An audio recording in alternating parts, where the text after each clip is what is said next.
Assalamualaikum warahmatullahi wabarakatuh. Nah, untuk materi perbankan dasar pada kali ini kita masuk ke pasar modal. Nah, di sini pasar modal atau capital market merupakan pasar tempat diperjualbelikannya surat berharga jangka panjang. Nah, pasar ini terbentuk karena adanya hubungan keuangan beberapa institusi dan peraturan yang memungkinkan terjadinya transaksi dana jangka panjang. Nah, pasar ini dibentuk oleh berbagai bursa efek yang membentuk transaksi untuk utang maupun modal sendiri. Lalu pasar modal juga diatur dalam Undang-Undang Nomor 8 Tahun 1995. Jadi pasar modal di Indonesia itu disebutnya adalah Bursa Efek Indonesia, yang dulunya itu ada dua, Bursa Efek Jakarta dan Bursa Efek Surabaya, tetapi sekarang ini sudah dijadikan satu menjadi Bursa Efek Indonesia. Nah, tujuan dari pasar modal ini yang pertama untuk mempercepat proses perluasan pengikutsertaan masyarakat dalam pemilikan saham entitas atau perusahaan. Ya, jadi membantu masyarakat yang ingin memiliki saham sebuah perusahaan. Nah, itu bisa dibeli di pasar modal. Lalu pemerataan pendapatan masyarakat melalui pemerataan pemilikan saham. Jadi saham itu pokoknya bisa siapa saja yang membeli. Lalu menggairahkan partisipasi masyarakat dalam pengerahan dan penghimpunan dana untuk digunakan secara produktif. Nah, di sini ada surat-surat berharga yang diperdagangkan di pasar modal. Ada 5 surat berharganya, yaitu yang pertama obligasi. Nah, obligasi ini merupakan utang jangka panjang yang digunakan oleh pemerintah atau perusahaan untuk mengumpulkan sejumlah uang. Nah, obligasi ini bisa diterbitkan oleh BUMN, pemerintah pusat, dan pemerintah daerah. Jadi obligasi ini tuh surat utang jangka panjang di mana sebuah perusahaan atau pemerintahan itu bisa mengeluarkan obligasi dan pihak lain akan membeli obligasi itu. Jadi perusahaan atau pihak yang mengeluarkan surat obligasi ini berarti dia punya hutang ke orang yang membeli surat obligasi tersebut. Lalu ada obligasi konversi. Nah, ini utang entitas atau perusahaan yang mengandung janji pembayaran bunga dan dapat ditukar dengan saham biasa entitas atau perusahaan dengan harga dan jangka waktu yang ditentukan. Jadi obligasi konversi, nah ini dia obligasi ini bisa ditukarkan dengan saham biasa di sebuah perusahaan.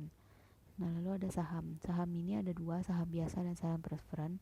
Saham biasa itu modal unit kepemilikan atau modal sendiri di perusahaan. Nah, pemegang saham ini mendapat keuntungan berupa dividen. Dividen merupakan pembagian laba untuk pemilik saham. Sedangkan saham preferen merupakan saham yang mempunyai kekhususan dalam hal pembagian dividen.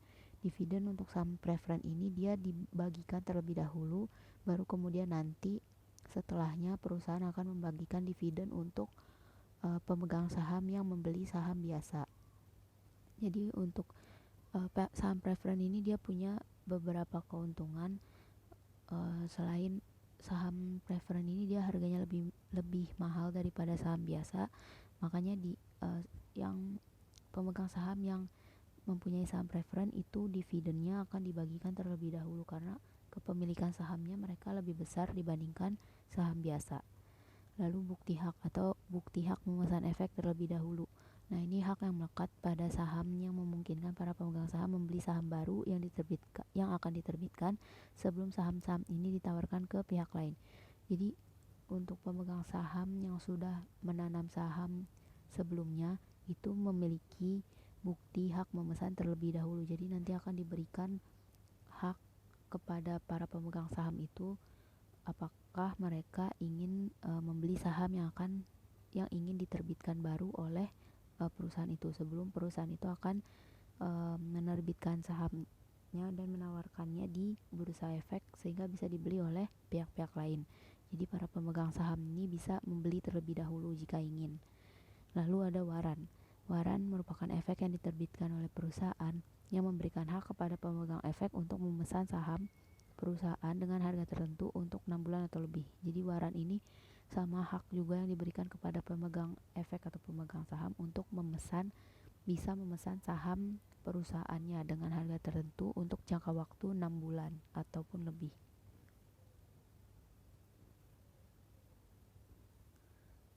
Lalu keuntungan investasi di pasar modal. Yang pertama, laba modal atau capital gain merupakan keuntungan dari jual beli saham, yaitu selisih antara nilai jual yang lebih tinggi daripada nilai beli saham. Jadi orang pada saat menjual saham, misalnya menjualnya pada saat harga 10.000, kemudian ketika perusahaan menjual sahamnya dengan harga 10.000, pihak lain kan akan membeli saham. Berarti kita sebagai pembeli saham, pada saat kita membeli dengan harga 10.000, kita bisa menjual kembali saham yang telah kita beli, tapi kita harus bisa melihat kondisi dan mengerti cara bermain saham. Jadi kita bisa menjual saham pada saat harga saham di bursa efek itu naik. Misalnya pada saat harga saham itu 13.000, nah kita beli di harga 10.000 lalu kita jual di harga 13.000. Nah berarti kita mendapatkan laba modal atau capital gain dari penjual antara selisih jual beli sahamnya itu. Nah kemudian dividen ini bagian keuntungan entitas atau perusahaan yang dibagikan kepada pemegang saham. Jadi beda sama laba modal. Kalau laba modal kita yang menjual saham yang telah kita beli, kalau dividen itu kita membeli saham di sebuah perusahaan. Nanti kalau perusahaannya itu mengalami keuntungan atau mengalami laba, nah laba dari perusahaan ini akan dibagikan, ada perhitungan berapa persennya kepada para pemegang sahamnya. Nah itu disebut dividen. Lalu nilai saham yang semakin meningkat sejalan dengan kinerja entitas atau perusahaan yang mengeluarkannya. Jadi nilai saham itu ditentukan sama kinerja perusahaannya. Semakin bagus perusahaannya berarti nilai sahamnya itu bisa semakin tinggi. Dan saham ini bisa dijadikan jaminan ke bank. Jika ingin meminjam ke bank, kita bisa menjaminkan saham yang kita punya. Tapi ada juga kerugian investasi di pasar modal. Yang pertama, rugi modal. Kalau tadi laba modal, nah sekarang rugi modal, ini kerugian dari kita jual beli saham, yaitu selisih antara nilai jual yang lebih rendah daripada nilai beli saham. Jadi kalau kayak tadi kita membeli dengan harga 10.000 lalu kita jual lagi dengan harga 13.000, nah itu disebutnya laba karena harga kita jualnya lebih tinggi. Nah di sini kita menjual dengan harga yang lebih rendah, maka disebutnya rugi modal. Lalu rugi kesempatan atau opportunity loss. Ini kerugian berupa selisih suku bunga deposito dikurangi total hasil yang diperoleh dari total investasi. Nah ini beda sama rugi modal. Di sini ada selisih suku bunga depositonya. Nanti itu ada depositonya. Jadi pokoknya selisih suku bunganya ini dikurang total hasil yang diperoleh dari total investasi itu mengalami kerugian, maka itu disebutnya rugi kesempatan. Lalu ada likuidasi, yaitu kerugian karena entitas atau perusahaan ini dilikuidasi dan nilai likuiditasnya itu lebih rendah dari harga beli saham. Jadi perusahaan yang dilikuiditas atau dilikuidasi ini dia diambil oleh perusahaan lain. Nah jadi perusahaan yang tempat kita beli saham tadi itu diambil alih oleh pihak lain, tapi nilai likuidasinya ini lebih rendah daripada nilai sahamnya itu. Nah itu disebutnya kerugian akibat likuidasi.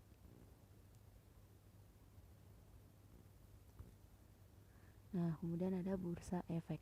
Bursa efek ini lembaga resmi tempat penawaran atau penjualan dana. Nah Bursa Efek Indonesia merupakan bursa efek yang ada di Indonesia. Nah ini merupakan pasar modalnya di Indonesia atau Indonesia Stock Exchange. Nah perusahaan itu bisa meningkatkan dananya melalui penjualan sekuritas baru dan pembeli dapat menjual kembali sekuritasnya. Sekuritas ini surat berharga jangka panjangnya itu. Nah macam bursa efek ada dua bursa. Yang pertama bursa terorganisasi. Ini merupakan organisasi nyata yang bertindak sebagai pasar seperti pasar sekunder. Di tempat ini sekuritas yang beredar akan dijual kembali. Jadi di sini bursa terorganisasi ini ya seperti Bursa Efek Indonesia. Lalu pasar di luar bursa. Nah ini bukan organisasi tetapi pasar yang tidak berwujud yang membeli dan menjual sekuritas yang tidak terdaftar di bursa yang terorganisir. Jadi macam bursa atau pasar modal virtual gitu. Jadi dia bukan termasuk ke dalam Bursa Efek Indonesia. Struktur pasar modal. Yang pertama ada penjamin efek.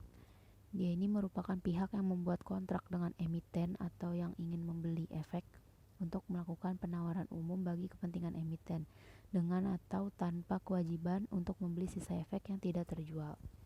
Nah kegiatan penjamin efek ini ada 5. Membantu penjamin melakukan penjaminan terhadap efek yang diemisikan, membantu emiten dalam rangka mempersiapkan pernyataan pendaftaran, memberikan konsultasi, lalu melakukan evaluasi, dan menentukan harga saham bersama emiten.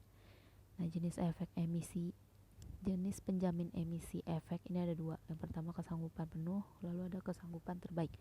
Yang penjamin emisi efek dengan kesanggupan penuh ini, si penjamin emisi itu bertanggung jawab penuh terhadap penjualan efek, dan apabila efeknya ini tidak terjual pada saat ditawarkan ke masyarakat, nah si penjamin efek ini akan membeli semua sisa efek yang tidak terjual itu. Tapi kalau kesanggupan terbaik, nah penjamin emisi akan melakukan penjualan efek dan akan mengembalikan sisa efek yang tidak terjual. Jadi bedanya kesanggupan penuh sama kesanggupan terbaik itu. Lalu ada bentuk penjaminan emisi efek. Ada dua. Yang pertama penjamin pelaksana emisi efek, lalu yang kedua ada penjamin emisi efek. Lalu ada perantara pedagang efek. Nah, ini pihak yang melakukan kegiatan usaha jual beli efek untuk kepentingan sendiri atau pihak lain. Jadi beda sama penjamin efek, kalau tadi dia untuk membantu perusahaan itu yang mengeluarkan efek, kalau ini dia kepentingan sendiri ataupun pihak lainnya. Jadi udah pihak yang keberapa gitu, bukan si perusahaan yang mengeluarkan efek tersebut. Kegiatan perantara pedagang efek ini yang pertama melaksanakan order jual nasabah, lalu melakukan order jual untuk kepentingan sendiri dan memberikan rekomendasi atas suatu pembelian atau penjualan efek pada nasabah. Lalu ada manajer investasi. Ini merupakan pihak yang kegiatan usahanya itu mengelola portofolio efek untuk para nasabah atau mengelola portofolio investasi kolektif untuk sekelompok nasabah, tapi kecuali perusahaan asuransi, dana pensiun, dan bank yang melakukan kegiatan usaha sendiri. Jadi kecuali yang tiga ini tidak ada manajer maksudnya bukan, nggak ada yang manajer investasi ini, dia tidak mengelola portofolio investasi kolektifnya itu. Nah, pekerjaan manajer investasi ini mengelola portofolio efek, mengelola portofolio investasi kolektif, sama membuat kontrak dengan bank kustodian atau bank mitra. Lembaga penunjang pasar modal. Yang pertama, lembaga ini merupakan dia tuh yang memberi dukungan dengan cara memberikan informasi lengkap dan wajar kepada para investor. Jadi lembaga-lembaga yang memberikan informasi mengenai perusahaan tersebut kepada para investornya. Yang pertama itu kustodian, ini pihak yang memberikan jasa penitipan efek dan aset lain berkaitan dengan efek, menyelesaikan transaksi efek dan memiliki pemegang rekening yang menjadi nasabah. Lalu biro administrasi efek. Nah, ini biro yang memberikan bantuan administrasi secara terpadu dan terkoordinir kepada semua pihak yang terlibat langsung maupun tidak langsung dalam kegiatan pasar modal dan pasar uang. Lalu ada wali amanat. Nah, di sini wali yang mewakili dan melindungi kepentingan pemegang obligasi sesuai dengan peraturan dalam akta perjanjian dan mengawasi jaminan yang diberikan oleh emiten.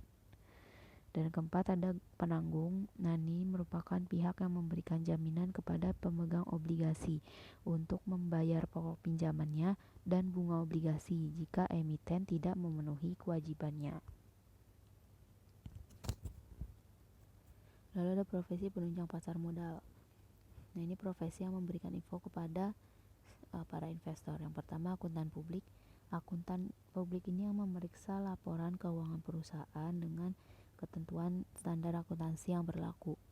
Jadi itu harus dilaporkan apakah laporan keuangan dan hasil usaha perusahaan ini tuh disajikan secara wajar. Jadi para investor harus tahu sebelum mereka membeli saham sebuah perusahaan. Lalu yang kedua ada notaris, ini membantu membuatkan surat-surat perjanjian. Lalu ada penilai, ini pihak yang melakukan penilaian terhadap aset sebenarnya dari perusahaan yang telah go public berdasarkan nilai wajarnya.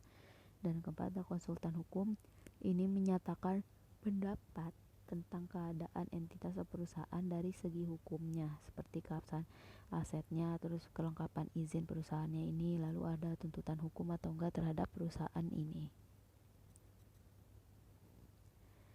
Lalu ada Clearing Deposit Efek Indonesia. Nah, ini merupakan lembaga yang bertugas mempersiapkan perdagangan tanpa sistem otomatis. Dengan sistem otomatis tanpa melakukan pengalihan sertifikat saham. Nah, KDI ini sekarang tuh dipecah menjadi LPP atau Lembaga Penyimpanan dan Penyelesaian dan Lembaga Clearing Penyimpanan. Kemudian ada Pemeringkat Efek Indonesia. Ini merupakan lembaga yang memberikan peringkat atas efek yang bersifat utang. Ini diterbitkan berdasarkan kesehatan perusahaan. Jadi tuh ini lembaga yang memeringkatkan efek di sebuah perusahaan, memeringkatkan saham gitu. Jadi ada peringkatnya saham-saham perusahaan ini. Nah, peringkatnya ini ada bisa dilihat ada simbolnya A, B, C, D. Sama seperti nilai. Lalu di Jakarta Automated Trading System. Nah, ini merupakan sistem perdagangan efek berbasis komputer. Jadi JATS ini intinya perdagangan efek dengan basis komputer. Nah, sistem perdagangan otomatis ini untuk memantau kondisi pasar melalui JATS. Lalu pialang itu memberikan informasi kepada dealer di kantornya melalui telepon. Lalu dealer akan meneruskan informasinya ke investor. Kemudian pialang memasukkan informasi pesanan, apakah ada pesanan yang diterima ke JATS. Nah, lalu JATS akan melakukan perjumpaan dengan mekanisme berdasarkan prioritas harga dan waktu. Jadi ini sistem sistematis dari perdagangan otomatis tuh kayak gini. Nah, kemudian di sini ada contoh perhitungan investasi di pasar modal. Nah, ini yang pertama ada obligasi PT Bandung Jaya dikeluarkan dengan nominal 10.000 dengan bunganya 15% per bulan. Jika kita menginginkan tingkat pengembalian itu 18%, dengan harga berapa obligasi tersebut dapat kita beli. Nah, kita lihat dulu di sini yang pertama. Jadi kita cara ngitungnya itu kita kan ingin mendapatkan keuntungan dari bunga yang 18% bukan yang 15%. Jadi tadi kan bunga obligasi yang diterbitkan 15%. Kita cari dulu, kita kali dengan harga obligasinya 10.000, dapat 1.500. Lalu kita bagi dengan tingkat pengembalian yang diharapkan. Tadi kan tingkat pengembalian yang diharapkannya di suku bunga 18%. Jadi kita bagi dengan 18. Jadi tadi kan bunga obligasinya 1.500 dibagi 18 sama dengan 8.333. Nah, jadi kita bisa membeli obligasi pada saat harga 8.333 dan kita bisa mendapatkan bunga sebesar 18%. Jadi kalau di saat harganya 10.000 itu 15%, di saat harga 8.333 itu bisa dapat 18%. Lalu yang kedua, jika pasaran tingkat bunganya turun menjadi 12%. Nah, pada saat harga berapa obligasinya bisa dijual? Tadi 15% normalnya. Nah, tadi kan bunga obligasinya 15% dikali 10.000. Jadi 1.500 bunga obligasinya dibagi tingkat bunga yang berlaku. Tadi tingkat bunga yang berlakunya 12%. 1.500 dibagi 12% sama dengan 12.500. Jadi pada saat harga obligasinya 12.500 itu kita tingkat suku bunganya itu cuma 12%. Maksudnya pada saat tingkat suku bunga 12%, kita bisa menjual obligasi dengan harga 12.500 atau lebih. Nah, itu biar kita dapat keuntungan. Jadi minimal kita menjual harga 12.500. Lalu kemudian yang ketiga, saham preferen PT Bandung dikeluarkan dengan nominal 10.000 dan dividen yang dijanjikan 18% per tahun. Nah, pada saat ini harga pasaran saham preferen itu 9.000. Nah, berapa tingkat pengembalian yang diharapkan jika membeli PT Saham Bandung pada harga 9.000? Tadi yang ditanya tingkat pengembalian yang diharapkan. Nah, kita cari dulu dividennya. Tadi bunga dividennya itu 18%, harga pasarannya 10.000. Nah, jadi kita kali dulu, jadinya dapat dividennya itu 1.800 dibagi dengan 9.000 harga pasarnya. Tadi kan 18% dikali 10.000 itu jumlah dividennya 1.800 dibagi harga pasarannya tadi 9.000, lalu kita kalikan dengan 100%. Nah, dapatlah tingkat pengembalian yang diharapkan yaitu sebesar 20%. Jadi jika kita membeli saham pada saat harga 9.000, tingkat pengembalian yang bisa kita dapatkan itu jumlahnya itu 20%, jadi bunganya itu 20% yang bisa kita dapatkan. Nah, lalu jika pasaran tingkat bunga rata-rata per tahun turun jadi 16%, pada harga berapa saham PT Bandung bisa dijual? Ini juga bersama, dividennya tadi 1.800 dibagi dengan tingkat suku bunganya aja langsung 16%. Jadi harga 11.250. Jadi kita bisa menjual lagi dengan harga minimal 11.250, itu kita bisa dapat keuntungan. Jadi kalau kita jual di bawah 11.250 itu bisa rugi, tapi kalau di atas 11.250 itu bisa mendapat keuntungan. Jadi minimalnya segitu di saat suku bunganya itu 16%. Nah, terima kasih. Sekian untuk materi kali ini. Wassalamualaikum warahmatullahi wabarakatuh.